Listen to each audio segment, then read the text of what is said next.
Good evening everyone. শতাব্দীর কিচেনে আপনাদের সবাইকে স্বাগত জানাই।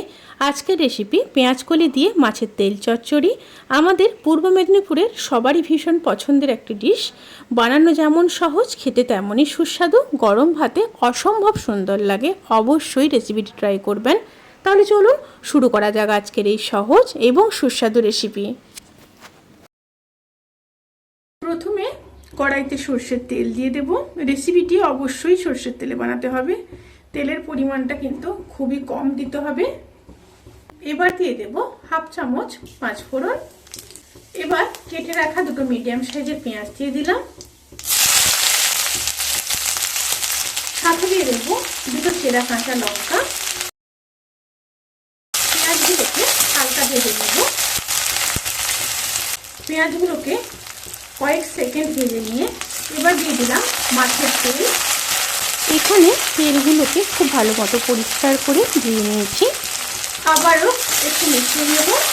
মিশিয়ে নিয়ে মিডিয়াম টু লো ফ্লেমে পেঁয়াজ আর মাছের তেলকে ভেজে নিয়ে তারপর ফিরে আসছি। পেঁয়াজ আর তেল যখন ভাজা ভাজা হয়ে যাবে সেই সময় দুটো মিডিয়াম সাইজের কেটে রাখা আলু দিয়ে দেব। আলুগুলোকে এইভাবে লম্বা লম্বা করে কেটে নিয়েছি। আলুগুলো দিয়ে ভালোভাবে মিশিয়ে নেব। আলুগুলোকে খুব ভালো করে মিশিয়ে নিয়েছি।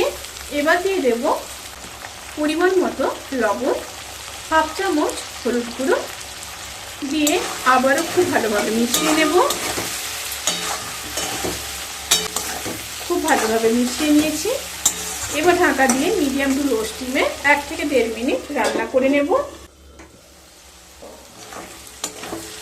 আলুগুলো যখন হালকা ভাজা হয়ে যাবে সেই সময় দিয়ে দেব কেটে রাখা 5-6টা মিডিয়াম সাইজের বেগুন।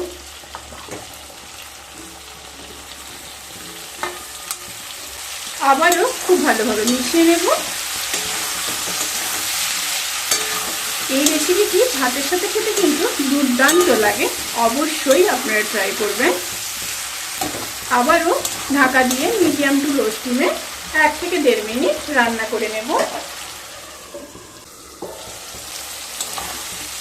1 থেকে 1.5 মিনিট রান্না করে নেওয়ার পরে এরপর কেটে রাখা প্রায় 200 গ্রামের মতো পেঁয়াজকলি দিয়ে দেব।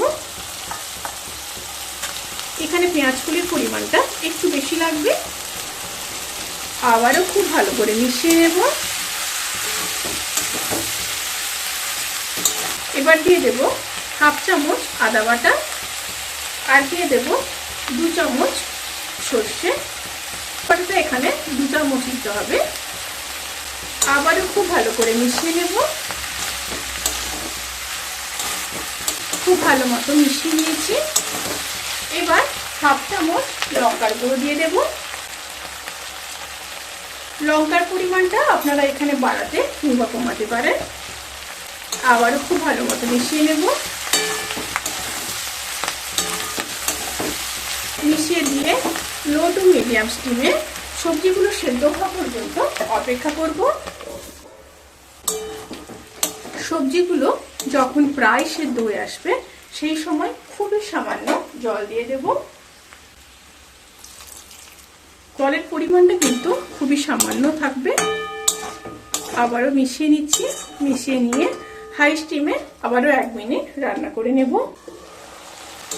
রেসিপিটি সার্ভ করার জন্য কিন্তু একদম রেডি। এবার ঢাকা দিয়ে গ্যাসের ফ্লেমটাকে অফ করে 10 থেকে 15 মিনিট স্ট্যান্ডিং টাইমে রেখে তারপর কিন্তু গরম ভাতের সাথে গরম গরম সার্ভ করব।